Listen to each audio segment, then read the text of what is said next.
Good evening. I'm your host, Jason Miles, here for another episode of This is Revolution Podcast. If you're new to the channel, welcome. Glad to have you here. If you do like what we're doing, please hit like and subscribe. It is a passive gesture that goes a very long way in promoting the channel.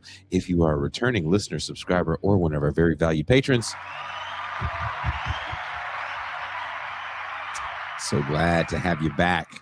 After the show tonight, we'll be having another Black History Month, or as I like to call it, Negro Trivia Month movie night.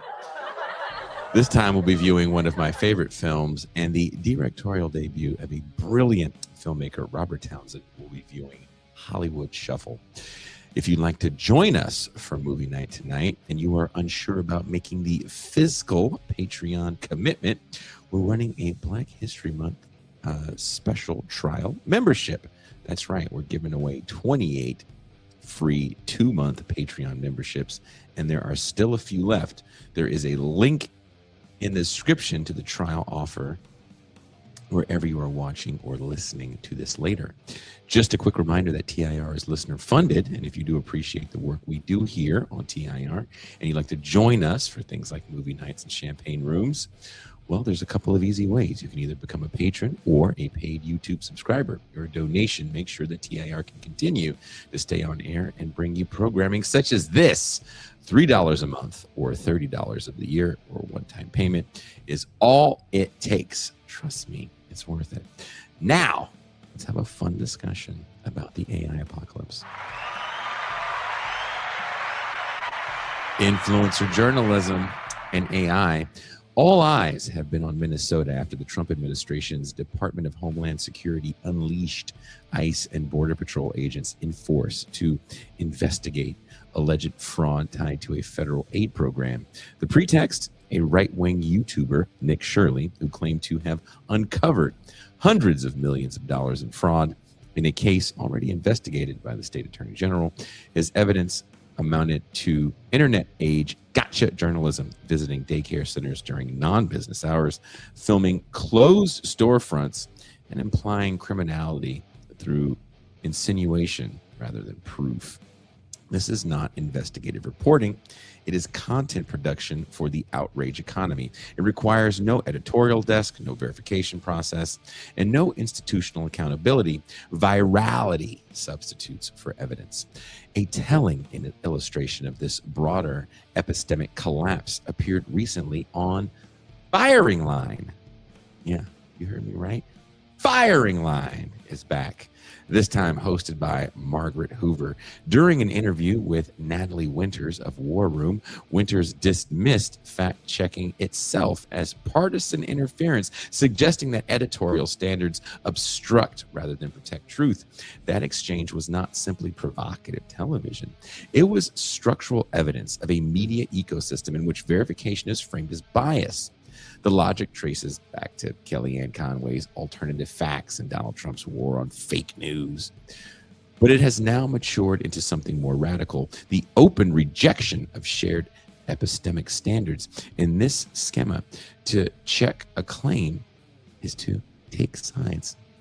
This degradation of journalism serves a political function. The administration's bureaucratic blitzkrieg of firings, tariffs, and austerity measures has not delivered broad prosperity. Cost-cutting has produced layoffs and instability. In that context, moral panics about fraud operate ideologically. They recast public assistance as criminality and social need as parasitism. We coming for you. Whoa! Black History Month. Can't say that. If aid to the poor can be framed as theft, then dismantling the social state becomes common sense. At the same time, a deeper transformation is underway as legacy journalism consolidates under billionaire ownership and hedge fund extraction. Professional reporting shrinks while low-cost partisan content proliferates. Into that vacuum steps AI, efficient, frictionless, and increasingly central to how people encounter information. But AI systems are trained on what dominates the information ecosystem. As editorial infrastructures weaken, machine summaries risk amplifying the distortions they scrape. The degradation of journalism becomes raw material for automation. From our guest Ryan ZICKGRAF's latest article in Unheard, the AI jobs apocalypse is here. Quote, in January, American employers announced more than 108,000 job cuts, the worst start to a year since the 2009 Great Recession, with layoffs up 118% year over year and up more than 200% since late 2025. The casualties are not obscure startups. Amazon eliminated roughly 16,000 corporate jobs in a single month as part of a broader plan to trim tens of thousands of white-collar roles. Meta pruned 1,000 jobs from its viral reality unit, Reality Labs. Salesforce's CEO acknowledged that the company shed 4,000 customer support workers after AI tools absorbed roughly half of the workload. What we're seeing now isn't mass unemployment, but a subtler erosion. Fewer entry points, thinner career ladders, and a growing sense that the white-collar future once sold as stable and dignified is about to go the way of the video store clerk. That was mean. Jesus. But it's Ryan, unquote. Ryan frames this as the destabilizing second phase of the AI revolution, not merely cheap content, but structural displacement. If the third industrial revolution hollowed out industrial labor, this fourth industrial revolution, as Ryan talks about in the article, now turns toward the laptop class, journalists, coders, analysts, policy staffers, the strata that produce institutional legitimacy itself. And as he notes, this does not require conspiracy. It is capitalism functioning as designed. Once software becomes good enough, the salaried professional becomes expendable. What we are witnessing then is convergence. Austerity politics, media degradation, and automation are reinforcing one another. Outrage substitutes for reporting, algorithms substitute for workers, fraud narrative substitute for economic policy. The same forces dismantling social provision are reconstructing labor and information all at once. The result is not efficiency, it is instability. And instability historically does not remain politically neutral. We coming for you. Whoa! Please welcome the Big Papa, Ryan ZICKGRAF. Hello, Jason. I wanted, since I had two articles to read, I wanted to give your work justice. So, yeah, man, I think you did a good job. I mean, I don't know if I have more to say. You we could just shoot the shit now for the rest of the episode. I do want to ask you before we even get started on this, which I think is very relevant, because the first thing that you had written that I was like, oh, I want to get you on the show, we couldn't get the dates and all that other stuff. Yeah. Was the influencer and AI kind of filling the void. It was a very short article, but I think, very succinct and to the point about something that we talk a lot about on the show, something I myself write about. And then you hit me like right before we started. You were like, oh, hey, by the way, I got a new thing coming out where I compare Nick Fuentes to Marilyn Manson. And when you said that, my first thought was brilliant. And I want to hear what was going on in your mind, because I don't know if you're like me and Ben. We live near each other. So when we hang out, we're just hanging out, but we have these conversations where we compare. We'd have that kind of, Nick Fuentes as Marilyn Manson riff. Does your wife have to deal with this with you, going on these riffs about Marilyn Manson and Nick Fuentes? Oh, hell no, I would never. She would just, I mean, first of all, she's younger than me. She barely knows who Marilyn Manson is. It's not a problematic age gap though. But yeah, I so keep this shit to myself, to Gen Xers. And I was Googling something today about Marilyn Manson, and one of the things that I came upon was someone asking, was Marilyn Manson actually big in the 90s? Wow. Sure. And yeah, very big. So are you interested? You're interested in? Well, okay. So we're the same age. So we both Marilyn Yeah. Manson, depending on how into a certain kind of rock music you were, probably hit your scene between 96 and 97. 95, yeah. you're like a hardcore, like, no, I only listen to weird industrial rock, new metal goth. All right, then you're fucking cooler than me. But if you didn't, then you probably came on the scene around 96, 97 with Beautiful People. Yep. And they were weird and they pushed buttons and they were all named after supermodels and serial killers. Marilyn Manson, Twiggy Ramirez. I can't remember what the other ones' names were. And then with every album, it's like Manson wanted to push the needle a little further to the point where there's old Manson shirts where he was just taking, fascist imagery and putting his logo on it and did a whole album where he was this fascist dictator thing. And yeah, he was Kanye before Kanye. Yes, but not taking himself that seriously, I think.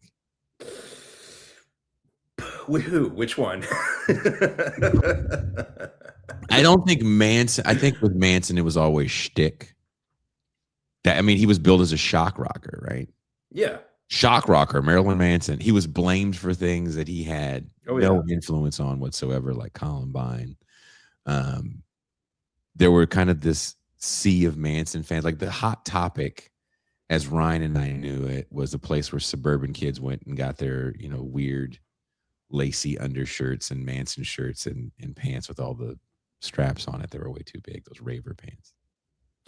Yeah, actually, the kids that were super into Nine Inch Nails like transitioned into Marilyn Manson shirts. Yeah, it was like a quote unquote counterculture that was made for the mall.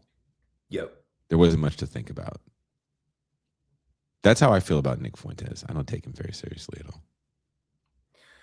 Yeah, but I think actually both left and right are kind of building him up as a boogeyman, much like they did to Manson. Yeah, something that I wrote in my piece, which is coming out tomorrow, is that parents groups and politicians warn that Marilyn Manson would turn kids towards Satan, and now with Nick Fuentes, everyone's warning that they're going to turn your teens into Nazis. So that's the angle you're taking, that Nick Fuentes doesn't have the Nazi turning power, much like Manson didn't have the Satan turning power? Well, there was a survey that I found where they did some research on Nick Fuentes listeners, and they found that that a lot of his listeners are not Nazis, are not even against all immigration, and they're actually not as young as you'd expect. And a lot of them are actually older, like middle-aged. A lot of them are pretty non-political. It's a lot of people that are drawn to sort of like edgy, sort of transgressive content. Yeah. Kind of like, in the 90s, we had not only Marilyn Manson, but Howard Stern for the radio. Even like early South Park had that sort of like transgressive quality, I think a lot of the low culture stuff is transgressive, right? All the talk shows, pro wrestling. But there was something about like Marilyn Manson where it was like, as you mentioned like with the fascism symbology and like, sort of like Satanism, because like Satanism was a big moral panic in the 80s and 90s. So he kind of like took that and it was just like trying to there was just like this big culture in the 90s about like edginess was super cool. And what does transgressiveness look like in the 2020s? I don't even know, because I feel like everything is designed to make you mad. And Nick Fuentes just kind of comes out of this new post-Trump era of internet influencer that he's just this schmuck that says real basic things like there's nothing he says that makes me go, oh, that's interesting. It's like, oh, I'll say the N-word or these people suck. Or another comedian from like the 90s, like Andrew Dice Clay. He's a little bit like Andrew Dice Clay, who, you know, because at that point, like in the 90s, there was political correctness was becoming a bigger thing. Yeah. And so it would, you know, the anti-wokeness of the 90s was like Andrew Dice Clay, who would just say like the most sexist, you know, sometimes like racist stuff unimaginable to get that sort of, oh, we're going to stick it to the woke, or, you know, it was PC back then, right? Yeah. You know, old Mother Hubbard, I fucked her. Oh. Have you ever done a movie night with The Adventures of Ford Fairlane? No, but I went to the fucking theater to see it when it came out because I was such a big Andrew Dice Clay fan. You were an edgelord. That's the thing. I didn't think he was. Did you watch a lot of comedy growing up on cable? Yeah, like the VH1 comedy. No, before that, when HBO would do the comedy specials. HBO. I'd have to sneak that. I grew up in a Christian household, so I'd have to have, you know, my parents fall asleep and or go to a friend's and listen to like Richard Pryor albums. There was a Rodney Dangerfield special, and I remember very vividly. It was the first time I ever saw Andrew Dice Clay, and he did the thing where he smoked the cigarette and he put it over his thing, and he told the nursery rhymes. Bob Saget was on that show. Oh yeah, before he was the dad and America's Funniest Home Videos. Couldn't remember who else was it. Maybe Bobcat Goldthwait was on that. Like, that's how old it was. Maybe like 87, 88. So that's back when you would see guys do the same bit over and over because you never knew if everybody watched you on something. Right. So you could, so that's why people like us know that Dice Clay bit, because we saw it a million times. Mm-hmm. There was no internet where he would have to have kind of fresh stuff every few weeks. And he was pretty big. I believe he was doing like stadiums towards the peak of his career by the time Ford Fairlane comes out, with the great Wayne Newton in it as the villain. Oh, I remember. That's amazing. Wayne Newton. But yeah, it's interesting to think back though that like it was sort of the end of thinking that there was this sort of stuffy old elite that you had to offend, right? Mm-hmm. And so a lot of these edgy comedians and musicians were trying to offend, and there was still like parental groups that were that were boycotting or advocating censorship and stuff like that. So now that kind of spirit still exists, but it's like with Nick Fuentes. Which is interesting. Someone made a comment that said without Nick Fuentes, I won't say the name of the show, but a show wouldn't have content in their bonus part or whatever. And I do feel like these people are just content mills for the opposing viewpoint, more so than the opposing viewpoint is for them. You know, I've never, Charlie Kirk, God rest his soul, Nick Fuentes, Ben Shapiro, they don't have to quote Brianna Joy or The Hill or like anybody to get their content going. But it feels like people in our universe are constantly mining these people. And when Kirk died, who really wasn't that big of a figure in this world. No. We didn't talk about Charlie. You didn't spend your time until he died writing or even thinking about Charlie Kirk. Yeah, I knew of his existence, but I didn't write a single word about him. He didn't care because he had his thing that he did and just wasn't that popular. Even when he tried to do podcasts, he was not as popular as his right-wing contemporaries. Yeah. But when he died, it felt like there was a media narrative that was like, okay, who's going to fill the void of Charlie Kirk? And it's like, well, what fucking void? Right. And, you know, I feel like kind of like when Tupac died, there's all these other rappers that got life. Right?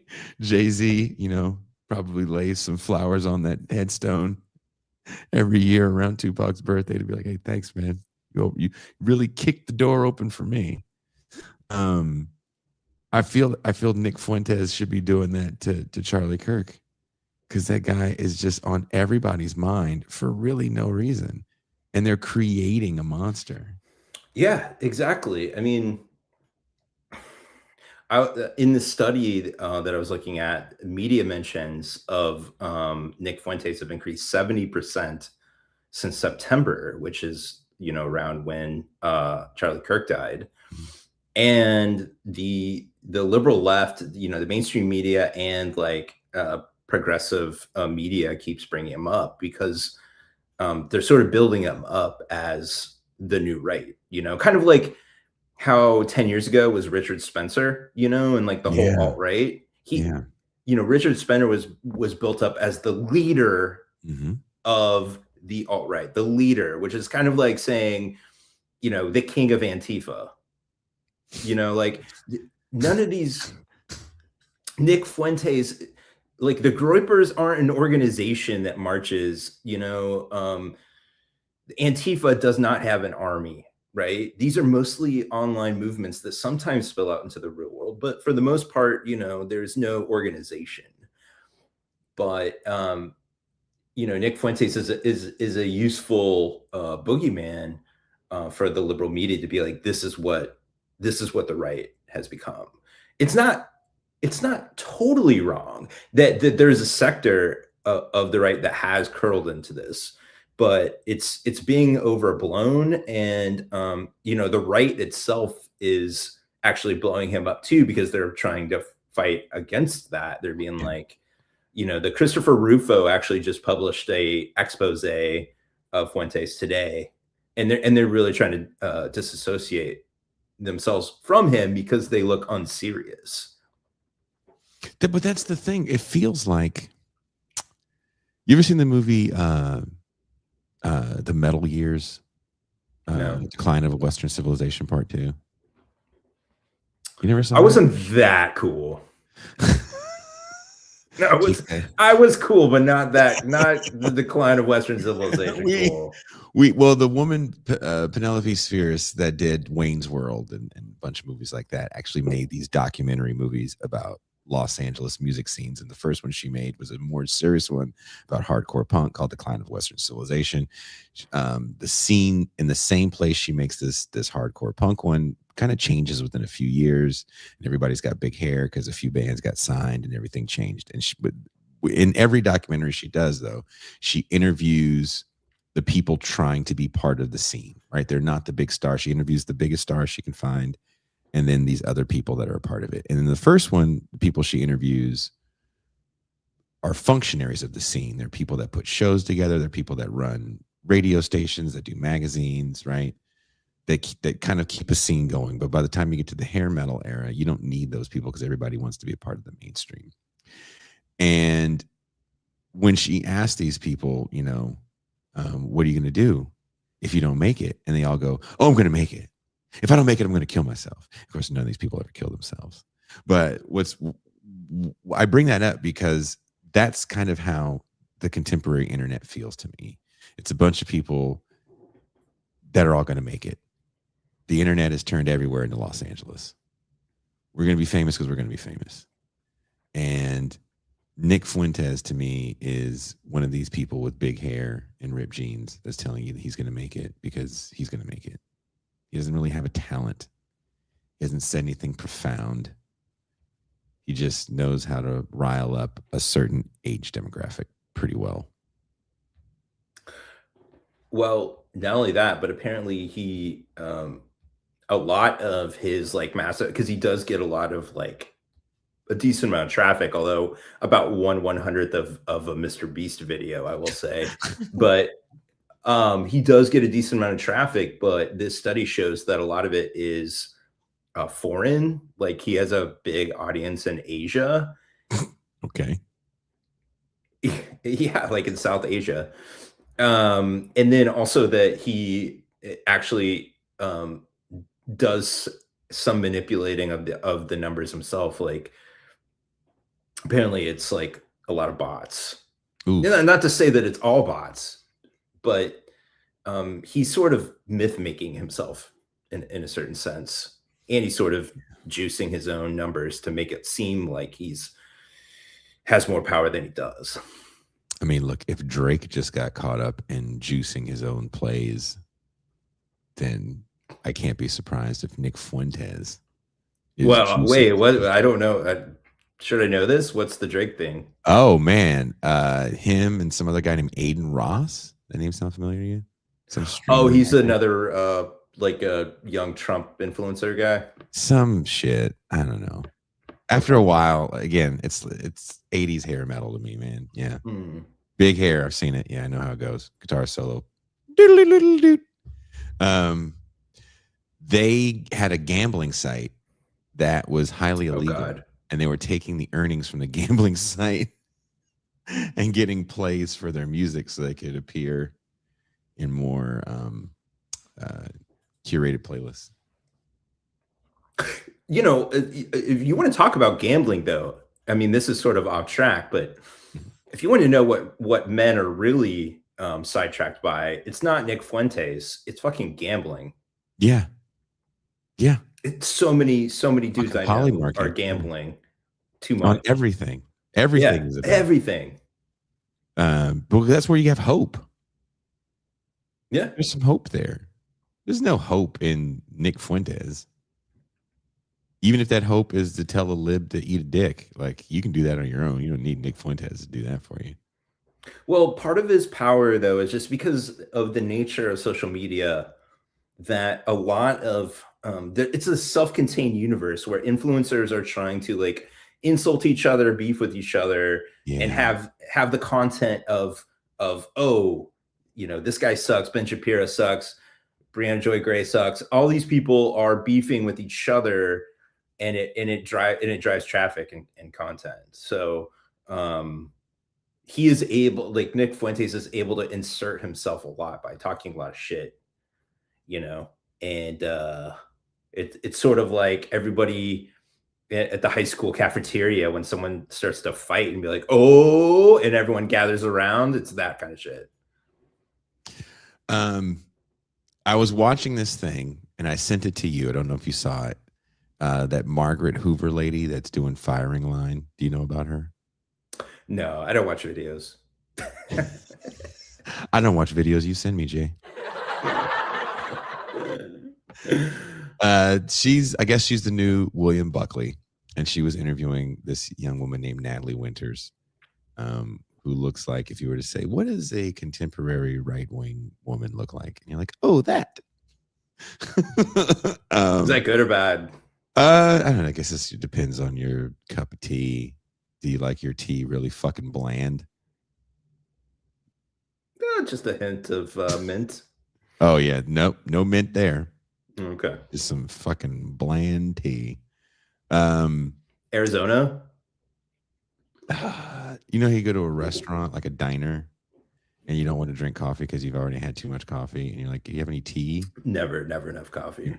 And then they just give you some real, like, horse shit tea that's just like watered dirt. That's so mean. Well, I mean, she's not ugly, but she just looks real. Okay. I'm sorry. Go on. We got to stop talking about tea. well, she's interviewing this woman, and she's like, "Well, you don't really believe in journalistic standards." And she's like, "No, I don't."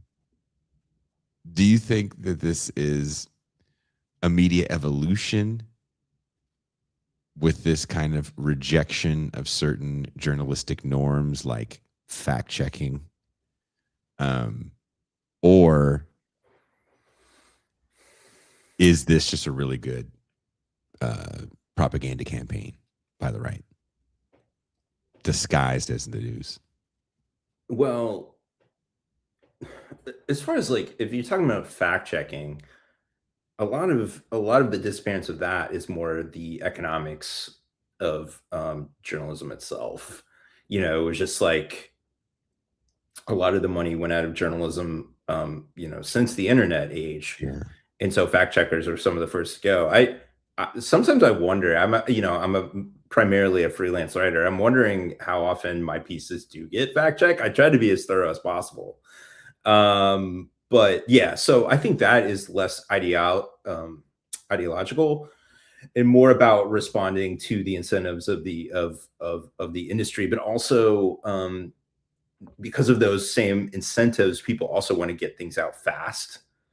And so things like editing, looking for balance and fact checking is something else that isn't as important as being first, and also being loudest or having the hottest of takes, you know? Mm-hmm. So that happens, you know, on the right, but it also tends to happen, you know, happens everywhere. Yeah. I mean, in the sort of, I don't know, peak woke, if you want to say, back 2016 to 2022, there was a lot of cries among progressives that the model of objective journalism was broken, and that you needed to have a point of view. You always needed to say, like, Trump is a liar and fascist at every sentence,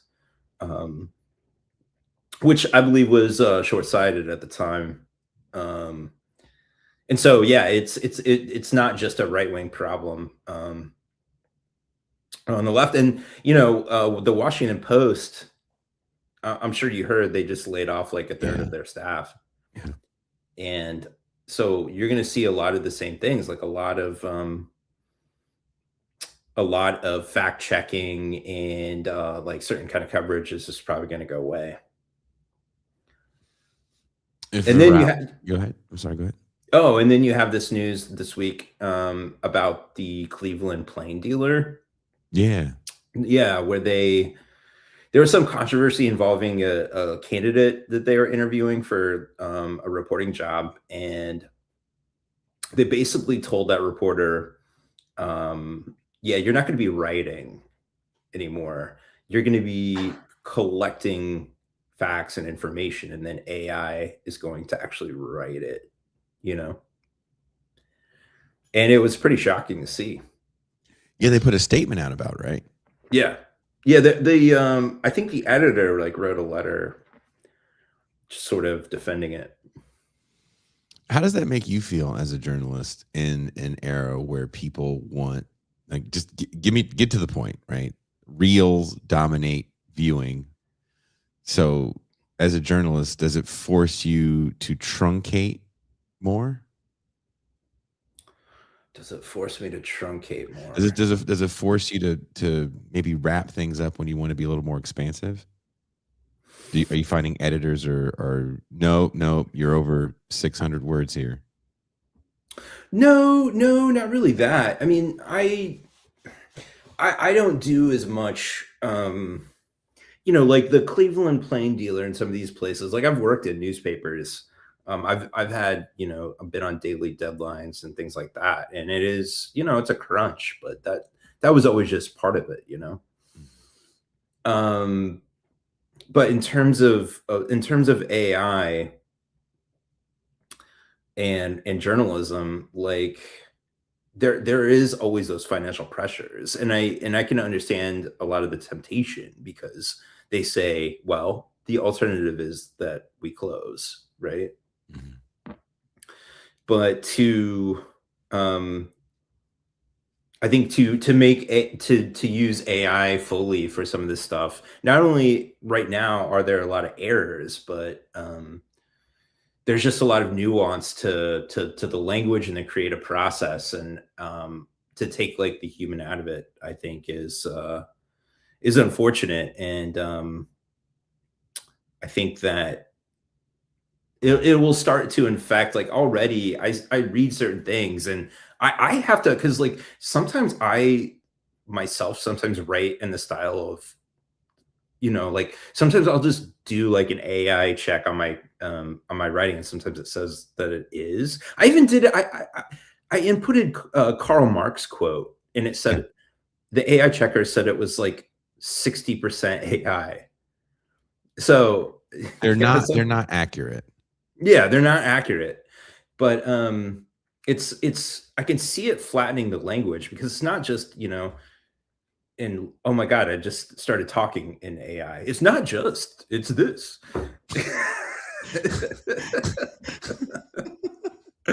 Oh my God, it's so stupid. But fuck, what was I gonna say?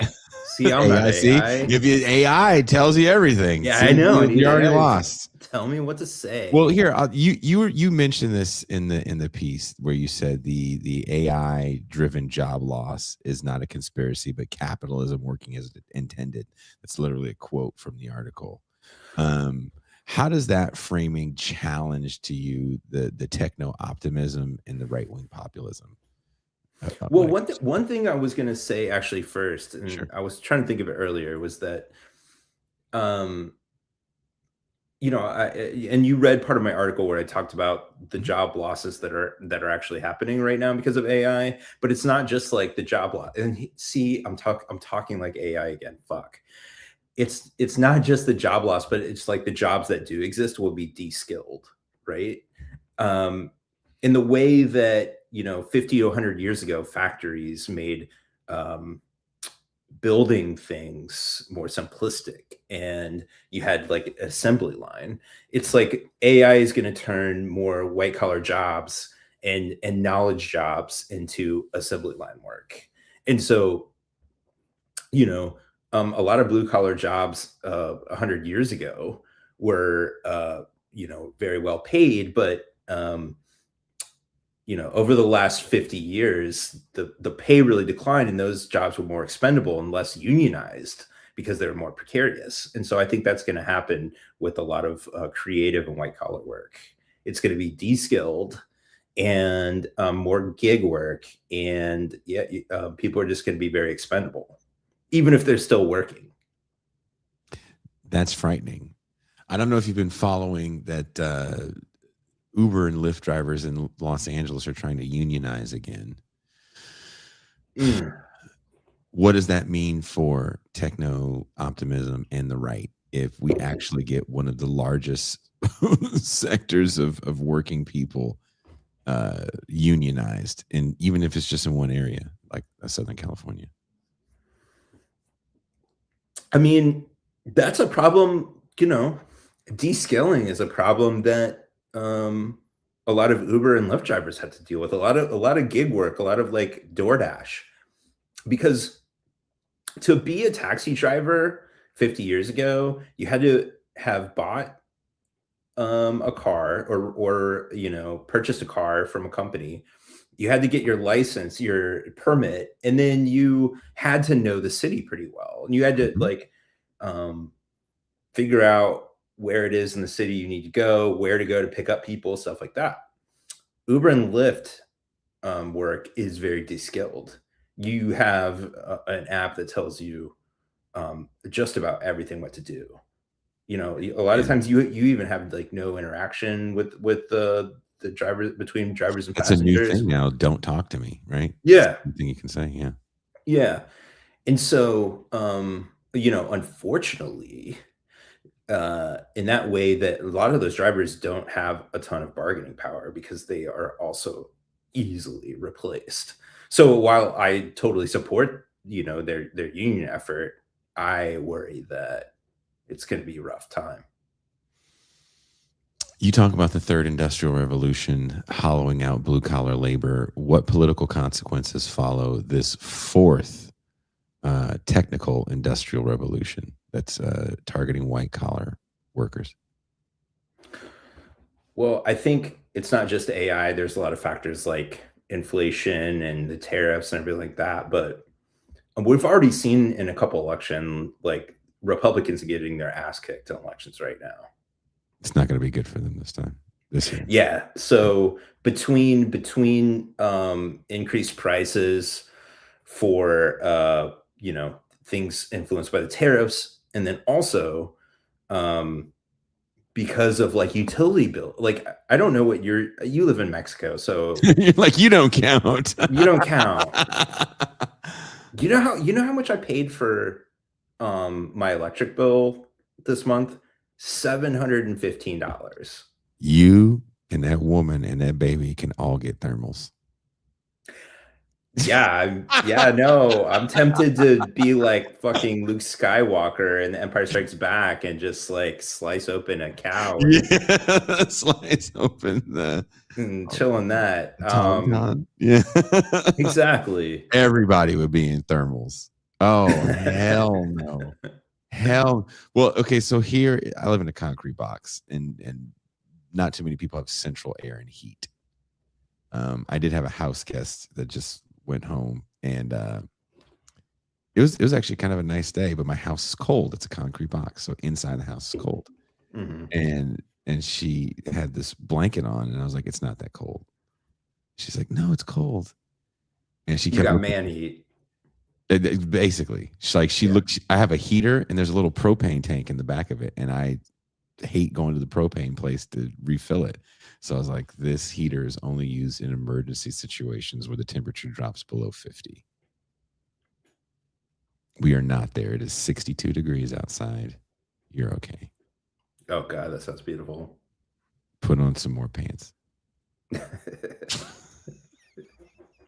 Don't you dare touch that heater. Yeah. But no, utilities have gone up a lot, and AI has been a big factor in that. Like data centers, and they're supposed to go up 7% a year, at least. And so between, utilities going up, groceries going up, and then jobs, especially among young people, because I mentioned in my piece the job cuts that are there, but a lot of the problem right now is that young people are just not being hired in white collar positions at all. I hear all the time, that like LinkedIn right now is like, purgatory. It's chaos. Everyone's like, I've applied for 700 jobs. I had 10 AI responses. Oh, one interview, no callbacks, that kind of thing. Like, I mean, there's other factors again. The fact that these white collar jobs are not hiring, but I think that AI is part of that conversation. Is precarity more politically disabling than outright joblessness? No, not necessarily. But I just think that it's precarity plus unemployment, plus sort of the destabilizing force that AI has. Like it's just shifting so much at once. And so in the immediate, in the 2026 midterms, like Trump and the Republicans are going to get punished. I definitely think so. Will this white collar displacement maybe reshape political coalitions? Will it radicalize towards the left, or do you think it goes more to nationalist populism or grapers? I think the left has a huge opportunity right now. I think I was reading someone talking on Twitter recently about how there is an opportunity for sort of AI populism. And in fact, Bernie, God bless, he's not going away. Yeah. He's still got that torch, but he's going to California this week to talk about the impact of AI. And he says, like, Bernie himself had a tweet saying that, we saw the invention of electricity and the motor vehicle and the internet, and that barely lights a candle to the impact that AI is. So Bernie is like an AI. I guess I wouldn't say. Yeah, he's a bit of an AI doomer, and so it's interesting that he's going to, with Ro Khanna, they're going to Stanford to talk about it, because Bernie wants more political control over it and control over the AI economy, which is good, because I think there's too many leftists that say that AI is a passing fad, that it's, whatever capabilities that it has now, it is sort of where we're at. Because right now it still makes mistakes. Yeah. It's not at itself going to replace every white collar job. Of course it's not, but it's gotten so much better in the last 3 years. And it's only going to get, well, it's not always going to get better, but there is a good chance that so many professions, from paralegals to doctors to sales, all of that is going to be affected. And it's not going to be, again, just job loss, but job descaling. And so that destabilizing effect, I think the left has the opportunity to say, because just like with the internet, the tech oligarchs are going to benefit the most from it. Mm-hmm. Because with all of this chaos, it's not necessarily going to be a redistribution of wealth downward. I saw a thing, and sometimes when I read these articles, I don't know how much of this is for people doing stuff for the show almost. Okay. There was a cafe or a restaurant. I can't remember which one it was. I want to say it was a cafe where these young dudes were going in with their AI girlfriends, and they were like sharing coffee with their AI girlfriends. And I was like, how real is this? How comfortable are people really when they want to fuck a computer? Like, it's not your AI robot, it's your AI, it's your fucking phone, and you're looking at your phone and grinning. I don't know if I'm taking you that seriously. You can't hold your phone's hand.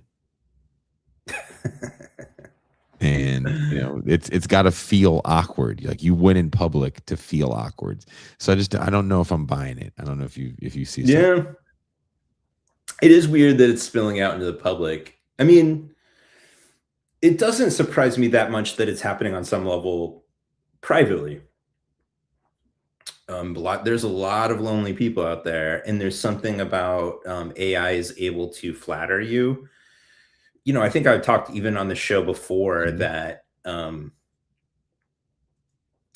screens and the way that algorithms are built is built to flatter you. It is to conform to like your thoughts or to give you more of what you want. And so AI can even literally put a voice to that. It can tell you what you want to hear. And so I think there's people that just want somebody that not only like listens to them, but takes them seriously and responds intelligently, even if it's completely fake.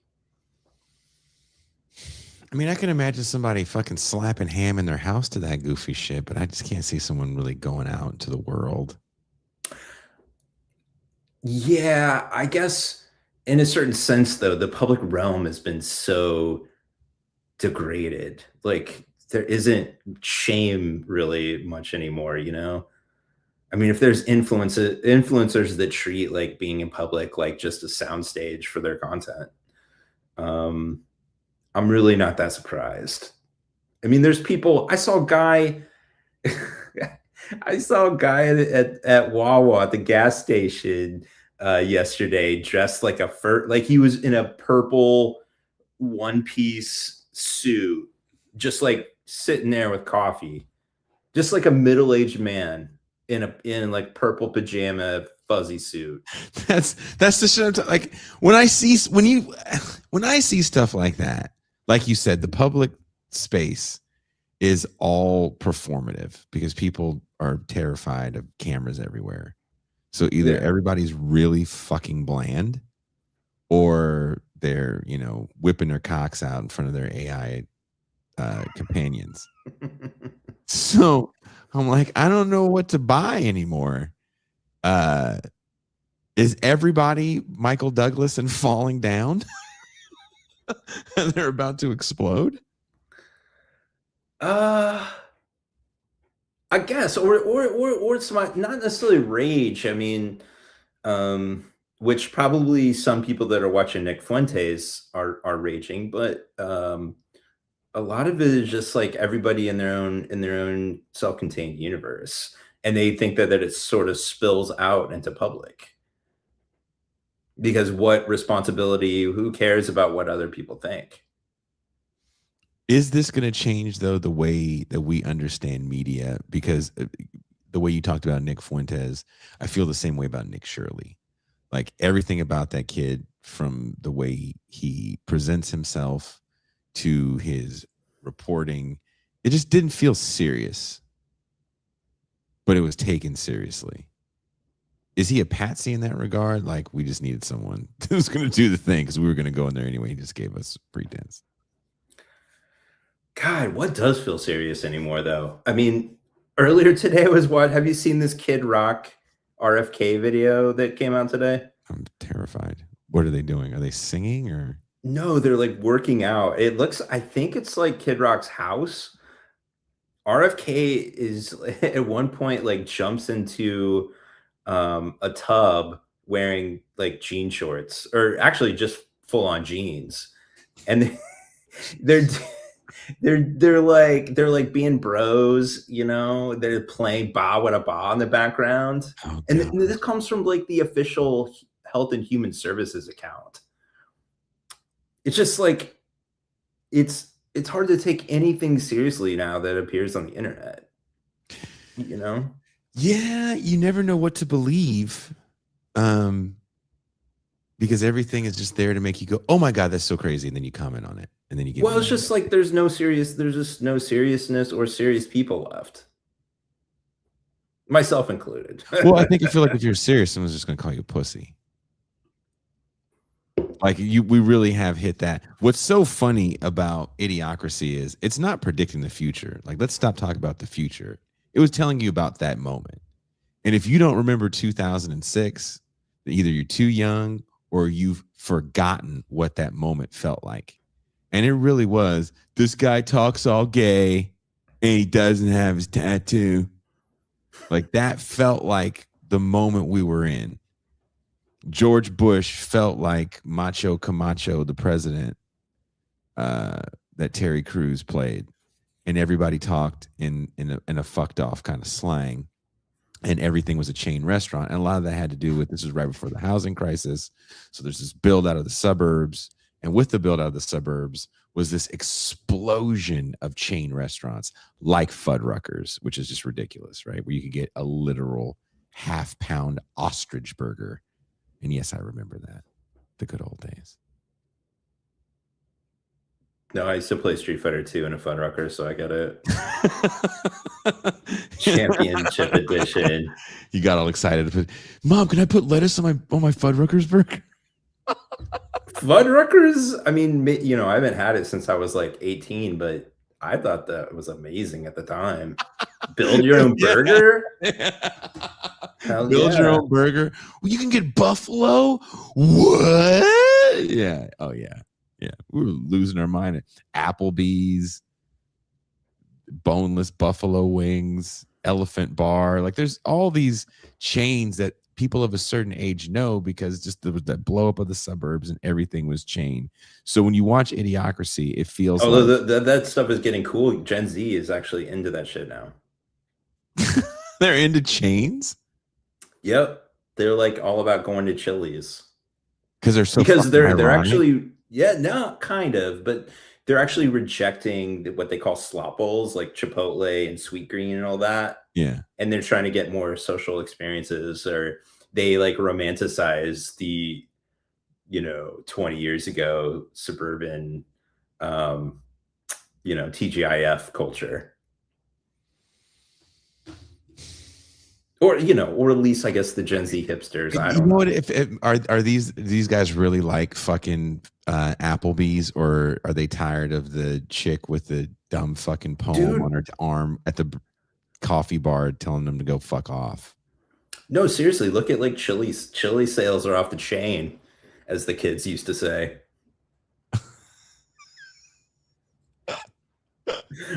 Is it cheap? Hey, I have to ask the question. Is going to Chili's cheaper than going to your local burger spot where they have the local grass-fed, the cow got his balls stroked by the fucking butcher burger that costs $35 with duck fat fries?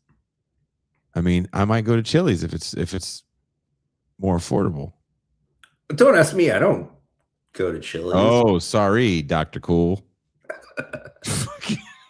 You're like, I'm paying for the duck fat fries, motherfucker. No, my wife actually made me sweet potato fries tonight. Oh, wow. So that's how you're living your life. Okay. That's so right. That's right. Don't ever weep for Ryan and his unheard paycheck. All $645 of it. Don't you dare weep for him. No, man, it's crazy with all the people getting like DoorDash of. I saw this today. Sorry, I'm rambling, but you can DoorDash AMC food. Why? Why? I know. Why? DoorDash popcorn. There's nothing at a movie theater. There's not. How do you know? Don't tell me not to get avocado toast, pop. Maybe you don't need the avocado toast when it's from the AMC. Maybe you're an idiot. Maybe you are an idiot. Yeah, I'm with the right wing there. If they're going to be like, oh, the kids in there. Well, yeah, DoorDash, like, dude, I don't know if this, we talked about me and my paychecks, but I was doing delivery driver shit back a few years ago when I was broke. I kind of am still broke, but dude, and I would I had a scooter, I had an e-bike, and I was getting McDonald's deliveries and like Godfather's Pizza and delivering it to like some shitty ass places. And I was like, what are you guys doing DoorDashing McDonald's? When I started this show at my son's mom's house, when we would get done with the show, she would be like, hey, you want Taco Bell? Which we would have a hankering for Taco Bell for some odd reason. Two grown-ups shouldn't want Taco Bell at 11 o'clock at night. But, You drive there, though. You drive well. Experience. That's part of the experience is driving to Taco Bell and waiting at a drive-thru for like a half an hour. Yeah. You question the decisions of your life. At that point, the experience was like, are we going to get stuck up at this one Taco Bell? It's part of the experience. Yeah. When I was a young person, I was down for that journey. As a grown father, I'm just not trying to look at someone's pistol. Wait, so how much did you pay for terrible tacos? I'll have to give her all the glory for that. Wait, you live in Mexico and you DoorDash Taco Bell? No. When I was living in the Bay Area. This is in Mexico. Still, oh my God, that's even, well, not gonna say it's worse, but like Bay Area has amazing tacos. Bay Area has amazing Mexican food, and we would DoorDash. You should be ashamed of yourself. Look, I will say this, a true story. When I first moved here, I was so terrified to speak Spanish because I don't speak it very well. I tried to use Uber, and they didn't have Uber Eats or anything here. There's no delivery service, and there's still no delivery service that comes to my house. So it's forced to have to ingratiate myself with the community, and that's good. It's great. It's great. No. It's great. It's great. And I don't do drive-throughs. Actually, I don't. I'm not a big abolish guy, but abolish fucking DoorDash. Sorry. There's something about it when you see the price. If you DoorDash McDonald's, then you spent $30 on yourself for like a Big Mac meal that you didn't supersize. Not only that, but the fries do not keep. No. You have to get the fries like right away when they're really hot. Otherwise, you might as well eat the straw wrappers. Depending on your city, the paper straw. McDonald's fries cold are a travesty. Yeah. I'm not pro McDonald's fries. At least Mexican food travels better. But like fries, no. Pizza is the only food that should be delivered. And like, I don't know, and maybe Mexican, but also like Chinese. Otherwise, don't do it. There's a place that in Tijuana, if you ever come down we'd totally take you there, Ben and I. But Ben and I were hanging out the other day, and he's like, let's go to Pizza Records. Like, you have to go there. It's a super cool vibe inside. They make the pizza for you on the spot. It's those big fucking East Coast slices that you sons of bitches swear by. I love it. I love the experience of it. Taking it home is not the same. So I feel you on that. There's certain things that doesn't work the same way. when you take it home. I think you've deluded yourself about this Taco Bell DoorDash. I think you need to rethink this. That was years ago. That was 6 years ago. So we're beyond 6 years. Now. Okay. I see Taco Bell now and I scoff. I go, "Oh, inferior meat. That's American tacos." I'm a taco snob now because I live in Mexico. Yeah, I am. You should be. I am, and I'll order in Spanish in front of you and your brown friends. Be like, "You gonna do it?" How did we get? Oh, what were you talking about? Yeah. Someone says McDonald's bread tastes like cardboard. Not the fillet of fish bread. The fillet of fish might be, of the fast food fish sandwiches, the best fish sandwich. Didn't McDonald's experimented with like robots? Yes. Making things. It didn't quite work out. No. But what happens? I do want to kind of talk about this. We were scared in 2000s in the Bush era, and then the Obama era comes in, and we get this moment of professionalism dominating. That's gone, and it's so bad now. I read a thing in the New Yorker about fuck around and find out parenting. Have you read about that? Did you read that? No. Yeah. I also don't read anything about parenting. I just do it, man. I'm just a man of action.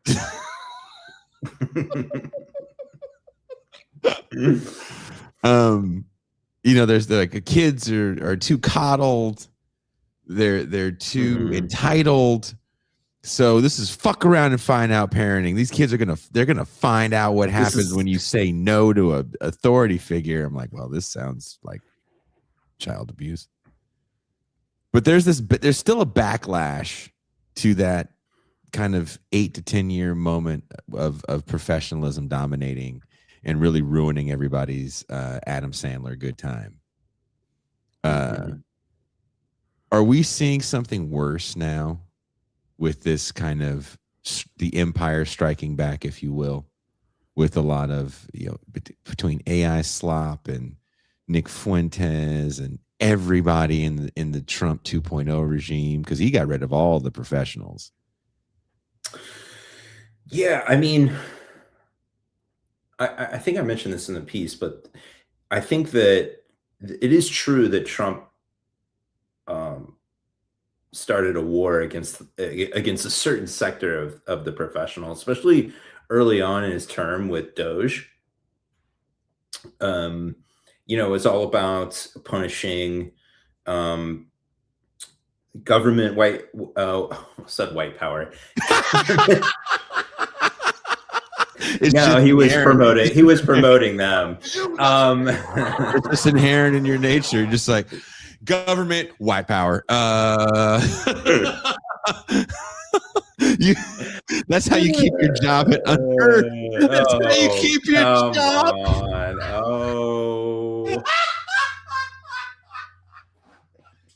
Did you give them the obligatory white power for no reason? All right, that's our guy. No, come on. I'm celebrating Black History Month in my own way. I was actually gonna write about Jesse Jackson today, but I didn't get a chance. We're doing a Jesse Jackson show with Adolph Reed Jr. Nice. He did write a book on Jesse Jackson. You should probably check out. Okay. What was I going to say? Oh, yeah. So Trump did do like a limited strike against white collar liberals, especially like in the government, and going after academia and NGOs. But it wasn't against all white collar. He seems to be he seems to be just striking against Democrats. Yeah. Whether it be, the liberals of Minneapolis or people that work in Washington, that work for NGOs. So that part is true, but I don't think AI is necessarily part of that. I think that Trump did a smart thing for him for his power in that he sort of seduced a lot of the right-wing CEOs. I was watching Melania for Unheard. I know you had to be doing it for an article. Yeah, of course I was. I was in New Jersey. I was in a mall in New Jersey watching Melania with a bunch of like creaky old people that were silent the whole time, like they're in church. Did a tear roll down one of their cheeks? It was dark. I don't know. That is a lady on the screen. Yeah, she is so classy. Where was I going with that? You were watching Melania. I was watching Melania. Hella mad they didn't show any tits. I would have been mad. I'm like, come on, man. This is what she's fucking famous for. Pop them out, lady.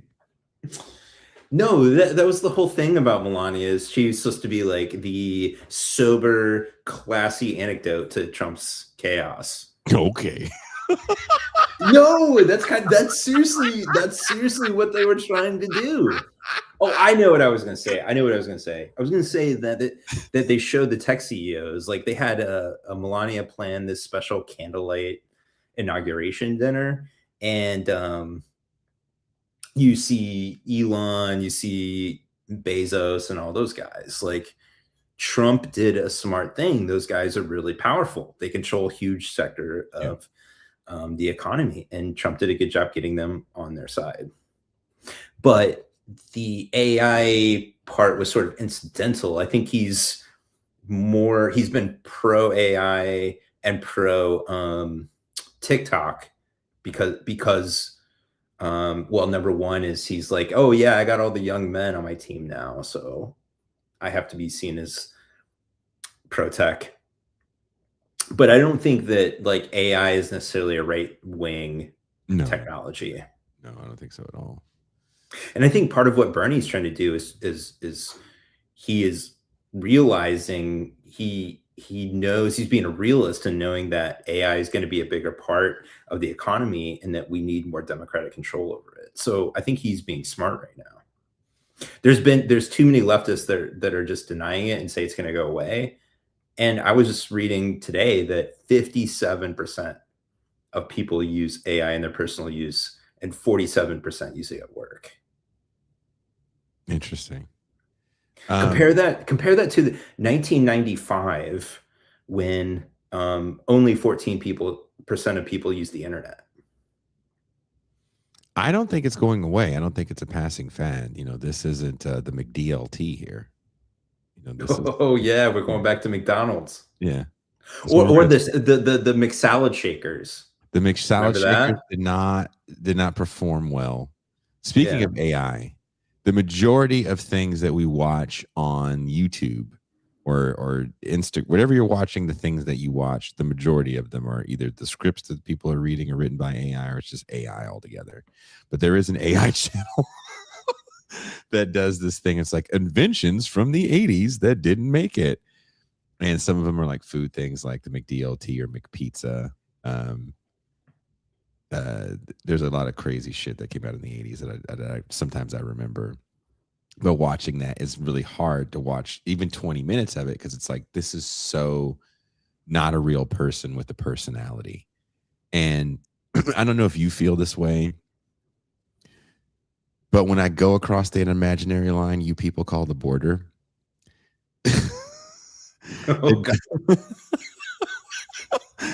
it does feel like there's this fear to be authentic because you don't want to offend anyone or say the wrong thing, you know, juxtaposed to just people being super offensive.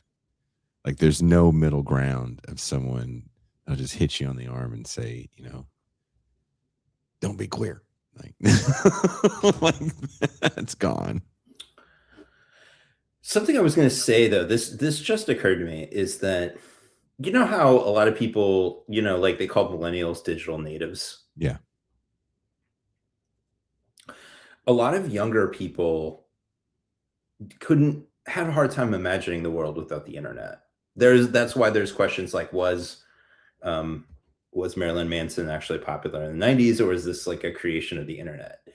But the problem I see happening is that, like, there are those of us, probably a lot of people watching us, that remember the world before AI and remember the world even before the internet. But for people that are growing up in it now, that are, you know, in middle school, high school, college, whatever, they're not going to know a world. So if they see slop, they won't necessarily think of it as slop. They're just thinking of it as content that exists. They're not going to know a world without it. So I think that we're, you know, might be the last rebels here. I think a lot of people are just going to accept it as reality. I do feel like there's a lot of acceptance of things like AI. I think there's acceptance of certain types of personalities of people. Like, I don't know if you watched the Super Bowl, but during the halftime show, Bad Bunny has this thing in his performance. I actually also had to watch the alternative halftime show for Fuck right off. Oh man, yeah, that must have sucked. It was kind of funny. It was kind of funny to me. Like if you watch the Bad Bunny halftime, which I'm sure you've seen clips or something. I had it on in the background. I just didn't have the volume up. Okay, well, you know that part where he gives the Grammy to his younger self, that little Latin kid.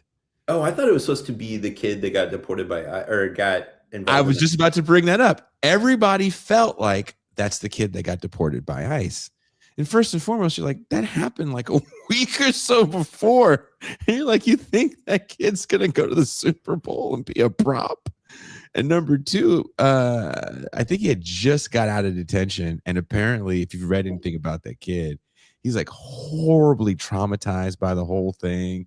He hasn't eaten in days. Like, it's pretty horrible when you read the story about what happened to that kid. But we want to believe that there's a hero. And if he comes with a decent message, right? Love conquers hate. Then he's going to get the little boy that was snatched up by ICE. And it's like, no, this is planned a year in advance. And if you think that any move that was made for those 30 minutes was made within 4 days of that show, you are high out of your mind. What about Janet Jackson and Justin Timberlake? That titty was finna come out from day one. Because remember, wow, this is like the 9/11 was an inside job. Conspiracy theories. Listen, hey, look, I'm gonna do this. Janet Jackson tit truther. I'm a Janet Jackson tit truther. If you believe, go back and watch the titty fall out. Okay, as someone that didn't have access to internet porn then. You think I didn't watch that tit fall? Even on regular news where the nip was blurred out? Just to see that luscious chocolate fall to that douchebag's hand? Hey, I watched it every fucking time. I'll watch it again 7 times right now. I don't give a fuck. But the point is, somebody clip that, please. Somebody clip that. That was amazing. TikTok that shit. She had the nipple piercing. The part of her costume comes right off when he says, I'm going to have you naked by the end of this song. Pull it out, titty. And I'm supposed to believe coincidentally that titty wasn't supposed to pop out. When that titty popped out, my mom was next to me. Do you think I was like, oh no? I said, oh my God, her titty's out. And my mom said the same thing because she's fucking crazy. A little crazy, but we both were like, there's a titty. And then I went outside with my friends and I was like, there was a titty. That's what every titty gate. Yeah. That's how rare it was back then. Janet Jackson. And that was a grown Janet Jackson. That's not fucking Rhythm Nation Janet Jackson. Right? That's a mature breast. Fucking out there for the world to see. And the sad part about Tittygate is that she got not just thrown under the bus, they catapulted that woman in front of 50 cal fire. And it took her a while to get her career back on track. And Justin Timberlake just fucking bebopped and stole her brother's style. His album, where that song is from, those songs were literally for Michael Jackson. He didn't take them. There's numerous Pharrell Williams interviews where he's like, those are all Michael Jackson songs. So he's miming Michael Jackson, rips his sister's fucking titty out for the world to see, and nothing happens to him. Not a goddamn thing happens to him. Janet Jackson. Is it her? Well, everyone hates him now. I don't know. That he's not like playing fucking your trivia night bar. Like when that happens and everybody hates him. Hey now. when what do you mean I can't do trivia night because Timberlake's he's hosting karaoke? Like when that happens.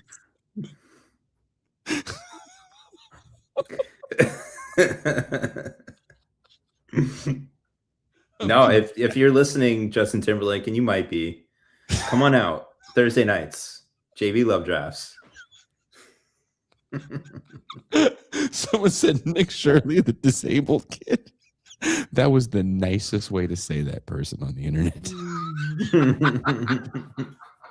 Because if we went back into the DeLorean to 2006, we would have called him something very different. Starts with an R, ends in a target. You want to know what one of the biggest YouTube channels is right now? Go. It's called. No, I don't want to pronunciate it, but it's Indian. But okay, I want you to try. Okay, Bandar Apna Dost. I think you just cursed your family. If you say it twice, the Lamnia is coming for you. The Dalai Lama is? Okay. So this channel has 2.07 billion views. God damn. And it all is AI slop. They're animated shorts depicting, it says, an anthropomorphic rhesus monkey and a muscular Hulk-like character in humorous and absurd scenarios. I tried to watch one, and it was like the Hulk piloting a helicopter with a monkey. This is the future, man. This is gonna get billions of views, and it's the stupidest thing imaginable. And it's just gonna be normalized. I think a lot of this shit is normalized. Like AI is a way to kill time right now for a lot of people. Like, oh, how do I make Marcus Garvey and the Captain Crunch guy fight Mike Tyson? Nobody's doing Marcus Garvey fighting Captain Crunch. They're fighting for the hat. Who gets to wear the Is it one of those like never mind. Is it the captain's hat or is it like the African hat? It's that Captain Crunch hat. Okay. I tried, Ryan ZICKGRAF. I tried for over an hour to make Marcus Garvey sing They Not Like Us. Oh, with my God. Kanye standing next to him. But it wouldn't let me do it. AI will not let you create Marcus Garvey and Kanye having a battle. I tried so hard. Wouldn't let me do it. Another recent story that I feel like tells a lot about this moment and like in the news ecosystem is, do you remember Moltbook? No. Refresh my memory. You don't remember Moltbook. It was like the biggest thing in the world for like a day. What year? Like last week.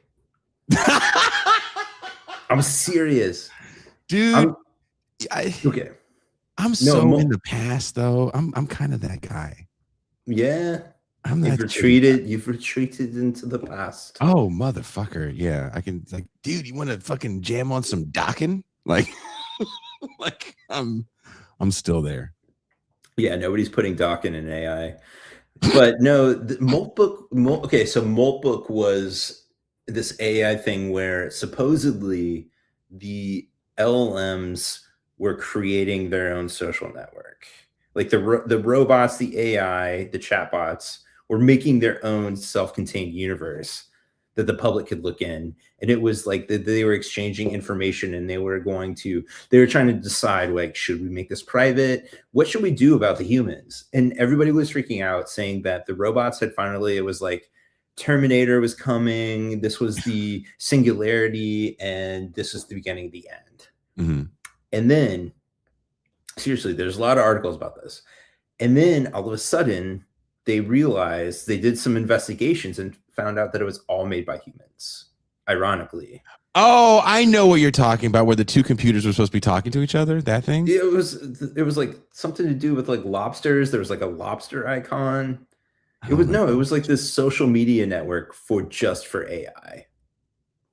And people were freaked out about it. And then it turns out it was all human made. And then nobody talks about it again. And apparently nobody remembers it.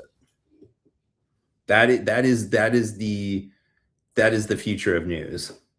Okay, I found the clip. I want to play this for you. Oh, and God. then we can go. Is this Marcus Garvey? No, I can't. Dude, I have tried on AI.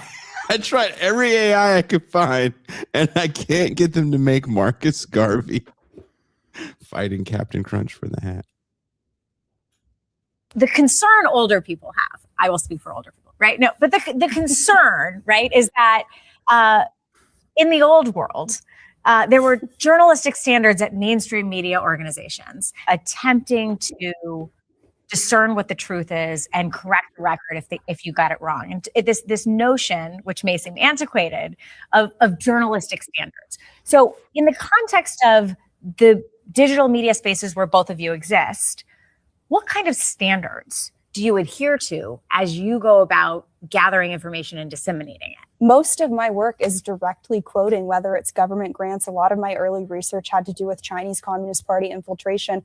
I would spend hours in deleted web pages going to the translated web page versions and just quoting the Chinese Communist Party as is, these foreign influence groups, the Americans that they were meeting with. I've always just done primary raw source reporting and have carried through. It's indisputable. So how do you characterize the standards that you hold yourself to? I just report the truth. And I think that all this focus on standards, I think, is sort of this bureaucratic kind of, not gotcha, but where it's all about imposing this sort of idea that in order for a story to be accurate, it has to be fact checked, it has to be peer reviewed, it has to have this kind of it doesn't have to be fact checked? I mean, you just said you spend a lot of time finding facts. They're just facts. The fact that this notion of a fact check, I think we use very loaded terms that connote this sort of agnostic sense. Wait, do you think the term fact check is loaded? 100%. Tell me why. It was a construct that was created by this sort of anti-disinformation industry, which it shouldn't be. We should be against disinformation. We should be. Wait, tell me about the disinformation industry. I think definitions matter here. Yeah, because I think all of our definitions of disinformation would differ. I do the same thing when my son tries to tell me about his imaginary battles that he's drawing on a piece of paper. Tell me more about who this horse monkey is. What is his name? What does he do? This horse monkey you've created. Why is he good? Is he good? Is he bad? Is he good? Let's unpack this. I love this expression that you've paused on, where she's like, I really have to talk to these idiots. I'm totally eating shit right now. Fact checking is great, and then it's her face.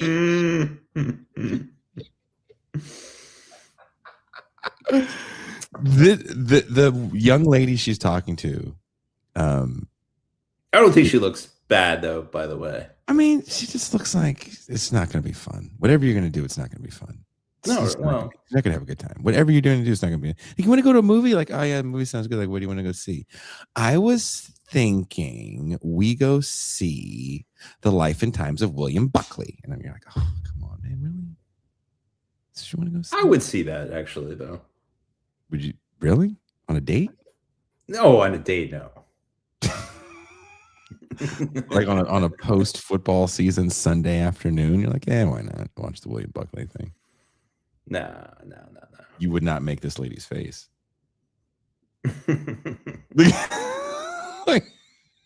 Wait, are we talking like first date or first date, dude? First date. No. Oh, okay, no. Movies for first dates are all bad. That's the kind of person that thinks like the Scooby-Doo movies, the live action ones, are funny. Never saw them. Exactly. That was the slop of the 90s. Exactly, because you didn't have kids then, and you didn't have to see them. There was no reason for you to see them. For sure. You go out with that girl, you're seeing Scooby-Doo movies. So to respond to this, yeah, that's interesting. I think like, I wonder if she's responding. Does she think that like fact checking is part of like a bureaucracy? Because I think that when you're just like in an organization doing almost any kind of work, you have other people looking at that work and trying to decide if it's good or not. It's weird to like see any kind of like oversight or any kind of like second pair of eyes on something is inherently bad. Does she actually think that just the term fact checking is bad? I'm actually kind of confused by that clip, to be honest. Oh, she continues to talk herself into a hole. Fact checking is great. We should check facts, but I think it's important to understand who is actually doing, because I think there's a weaponization of these terms, that there's this implied neutrality, that the people who are checking your facts are people who have no bias. But then that's not true. I think you make a very fair point. So then, to quote Daniel Patrick Moynihan, a former Democratic senator, who said, everybody is entitled to their own opinions, but not their own facts. I mean, is it the case then that we might actually agree on a set of facts, consistent facts, that we can then debate? But the point of fact checks, they have really only ever been weaponized to pull content down. Fact checks have only ever been weaponized to silence content that doesn't fit mainstream narrative. Man, the right really are the postmodernists now. There is no truth. They're not our narrative. Look, when JD Vance says that he heard from a reliable source via a chain letter email that Haitians are eating dogs, why does it get taken down? Because there's no proof of Haitians eating dogs. Who's checking to see if Haitians are eating dogs? The dog catchers? Who employs the dog catchers? The Democrats.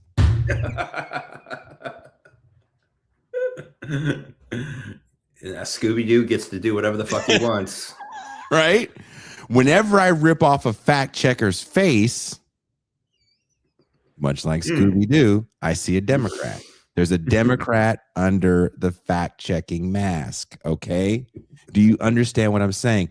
I want to be able to say Somalis are taking taxpayer money, Haitians are eating dogs, Mexicans have a drug cartel that's this really deep, interwound system of millions of brown people. Every Home Depot, everyone is a cartel outpost.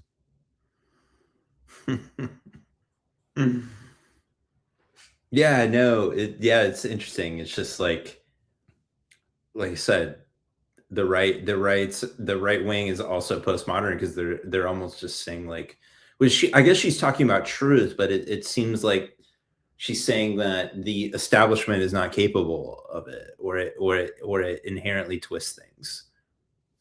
Yeah, like, look, if I can't twist the truth and call it a fact, if I can't use Andrew Tate as a source to cite in my AI written article, then what the fuck do you want me to do? Read something, talk to people, research? My Google only works one way. It's to find makeup application videos. Yeah, no, I mean, the right has a problem in that they don't really do investigative journalism. It's almost all opinion journalism. Yeah. They complain all the time about the mainstream media, but they do not actually provide an alternative for it. It's just, you know, the radical left. They just make, you get to make stuff up about the radical left. The radical left. Well, who is the radical left? You know, the people that The Democrats. They want everyone to be homeless. Who wants that? Never met a person that wants that ever. I want homelessness. I'm pro homelessness.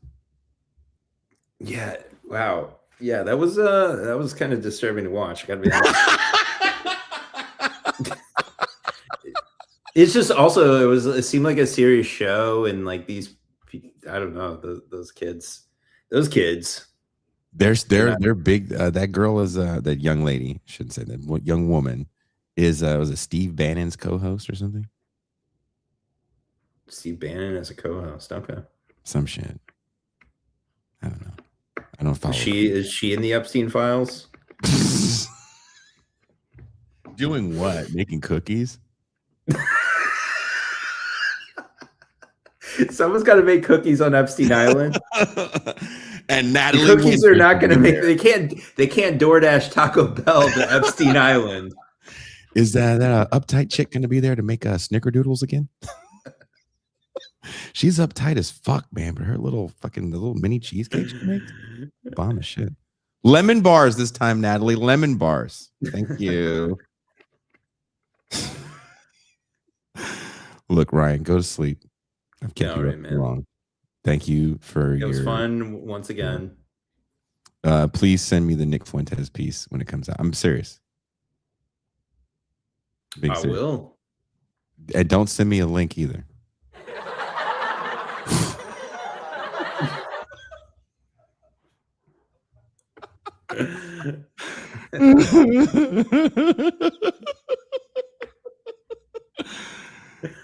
All right, enjoy your movie. Enjoy the rest of Black History Month, or as we like to call it here, Black Trivia Month. Would it be awkward if I were to do a Black Trivia night? Only if you let me make the questions. Okay. Did you ever see the episode we did where we asked Doug Lane if he was a white ally? No, but I'm cringing already.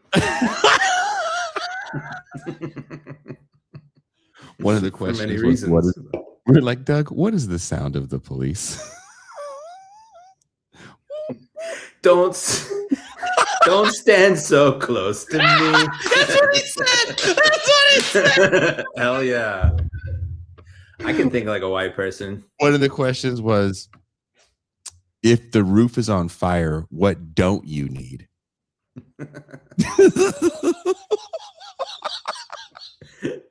This is like a parliament question. We had some black ass questions for Doug. All right. What's Too Short's favorite word? Bitch.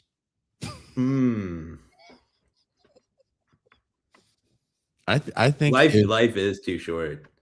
If you let me give you at least 5 black trivia questions. So wait, you're doing your Black history is like all 80s stuff? I mean, Parliament fucking. What shorts were Apollo Creed wearing? Oh yeah, when Apollo Creed lost to Ivan Drago with a second round TKO. Or what round did he lose? Who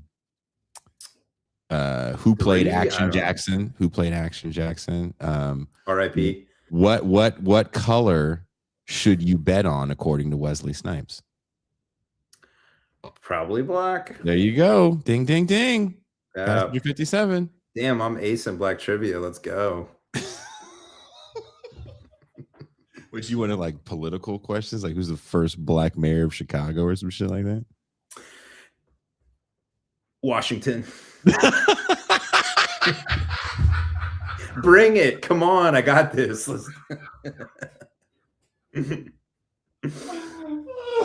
I invented Black trivia. Yeah. Oh, yeah. That was. I think this was a question. Who, in fact, let the dogs?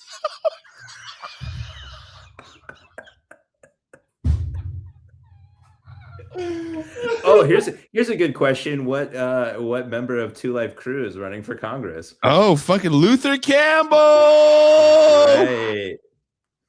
as nasty as they want to be. Would be great. Would be great. If the brothers like head, booty, and cock, what do the sisters like, according to Two Live Crew? Okay, that's too black for me. No, sorry, that's going to be head, sex, and welfare checks. You were close.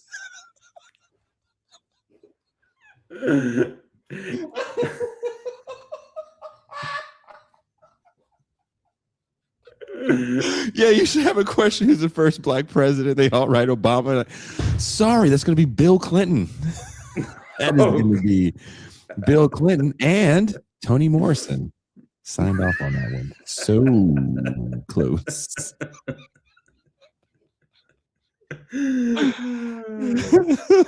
Instead of like, I have a black friend, I won black trivia. You have to have a question like, who's invited to the cookout? And then the answer is like, no one, because who the fuck wants those burn ass hot dogs? What about regional? Like, who has the best barbecue in Atlanta? Oh, yeah. I wouldn't know the answer to that. No, okay. I wouldn't know the answer to that. I would dare not try to answer that question. Hattie B's. All right, let's move on. You should show them. You should show them things like a pressing comb.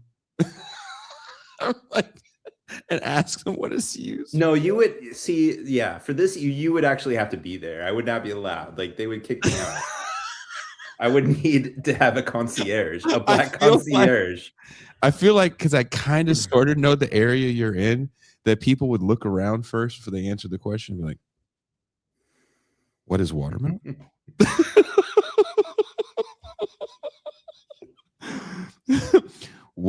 That's my mama? What did Rerun sneak into the Doobie Brothers concert?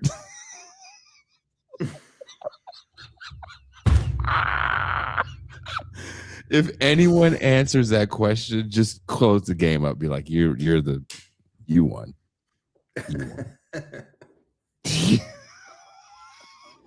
Wait, would you be earth, wind, or fire?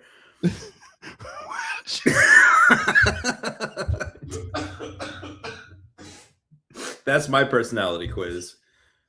Do you identify? All right, I'll believe it on that shit. All right, thank you, Ryan. Have a good night, brother. All right, catch you later. Ryan ZICKGRAF. I'm gonna go head into the champagne room again. If you guys want to join us for movie night, we are still giving away a 2-month Patreon memberships for Black History Month. Maybe it's for February. Maybe it's for Valentine's Day. Maybe it's for President's Day. It's for whatever you want it to be. But we are giving them away. And there is a link in the description to redeem yours if you want to join us. We will be watching Hollywood Shuffle, one of my favorite movies, the directorial debut of Robert Townsend. So many stars are in this movie. Basically the whole Wayans family, the late John Witherspoon. Oh God, who else is in this movie that you guys would know? I think I'm naming a bunch of people you guys don't know. The Wayans were a black family that had a TV show in the 90s called Living Color. Remember it? It's like Saturday Night Live, but black people ran it. Nope. I tried. Well, someone said there's more. Click that link in the description. You can join us. It will be fun. I promise you. And on that note, I am out.